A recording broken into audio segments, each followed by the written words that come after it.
मराठीचा मुद्दा जरूर आहे आणि तो त्यांच्या विरोधात आहे. आणि तो ह्यासाठी की मराठी माणसाला रोजगारासाठी ठाकरे बंधूंनी काय दिलं, मराठी माणसांच्या घरांच्या पुनर्विकासासाठी ठाकरे बंधूंनी काही केलंय का, मराठी माणूस मुंबईच्या बाहेर गेला परवडणारी घरं न मिळाल्यामुळे त्यासाठी त्यांनी काही उपाययोजना केल्या आहेत का, मराठी माणसाची संस्कृती परंपरा सण उत्सव यासाठी त्यांनी काही केलंय का. आणि ज्यावेळेला मी चारही गोष्टी म्हणतो ना तर उलट दिशेने मी घेतो.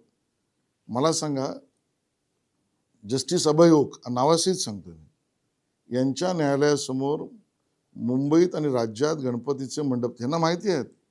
तुम्ही तर मोठ्या मोठ्या बातम्या लावल्यात, लोकसत्ता सगळ्यात जास्त लावल्यात. त्याच्यातल्या त्या मंडपाच्या विषयामध्ये परवानगी मिळून गणेशोत्सव साजरे होऊ शकत नाहीत अशी परिस्थिती आली. कुठे होते ठाकरे बंधू?